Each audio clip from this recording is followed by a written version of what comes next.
Dr. Anand Ranganathan, is it really about the popularity of Mr. Arvind Kejriwal or is it really something wrong with the excise policy, as the BJP says? Because it seems that New York Times has become the centerpiece of this entire debate, rather than the fact that there is an issue of the excise policy itself, the kind of discounts that were given, the kind of write-offs that were given to, the liquor agents, etc. That's hardly a part of the equation today. It almost seems as if Times of India is not good enough for them. Everybody needs an endorsement from New York Times. What do you think this is all about? Good evening, Navika, and good evening to all the fellow panelists. Look, Aam Aadmi Party is the Alcatraz from where logic managed to escape and swim to safety in the dead of the night. The debate should be about the alleged corruption and mismanagement because of the liquor policy under the watchful gaze of Mr. Sisodia. And here, AAP is trumpeting a propaganda piece written by a sympathizer in a newspaper whose credibility, frankly, is lower than the water table of Gurgaon.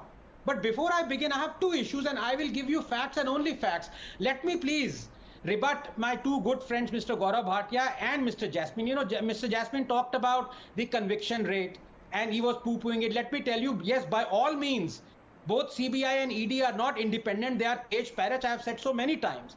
But while the ED conviction rate is 0.5%, CBI conviction rate is 71%.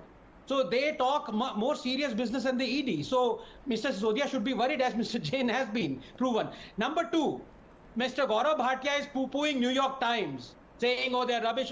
Then why did Mr. Modi write an op-ed for them called Guiding Light in 2019?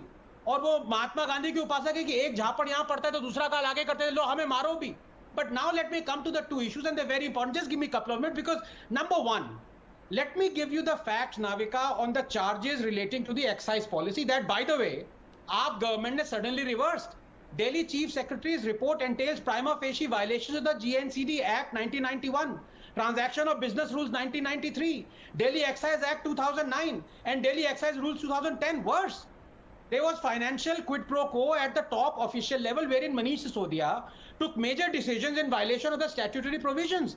There were also, quote, deliberate and gross procedural lapses, quote, to provide post-tender undue benefits to liquor licensees. Excise Department gave a waiver of 144 crores, you also mentioned it, to the licenses of the tender license-free gross violation of Rule 4811B of the Delhi Excise Rule 2010. Also, Excise Department revised the formula of calculation of rates of foreign liquor without approval of the competent authority. Number two, now let me come to this so-called Delhi education model. You know, Navika, if you still believe that Arvind Kejriwal is telling you the truth, then you are one who rubs his nails every morning to cure baldness. Or main to nahi karta, thank God. His is the party that celebrates anarchy, that publicly implored citizens to elect goons and thugs, that bought out much of the media with taxpayers' money. Our government ad spending has increased by 4,273% over the last 10 years. Last year, they spent 488 crores on ads. And as for this education, Navika, just a minute.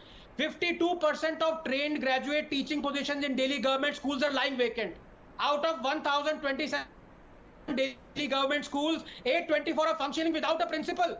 Our promised 20 new colleges, opened only one, Delhi Pharmaceutical Sciences and Research University. Meanwhile, teachers of 12 colleges run by the Delhi government have not been paid their salaries for months. Even the Delhi High Court through Justice Prasad slammed the Delhi government on this. Our promised 500 schools. No new school has come up. Instead, it resorted to building new classrooms that many allege are being constructed at a higher cost than is merited. Moreover, you can't just increase the number of classrooms and therefore number of students while keeping the school facilities like library, playground, swimming pool the same. Finally, Navika, there is a 12% decline in students who passed their 10th compared to last year. Then you had that fraud Kerala team visiting the education model denied by the Kerala government. Navika, 10 seconds. In short, Kejriwal's education model is as reliable as the journalism of New York Times. Entirely appropriate that both are praising and congratulating each other.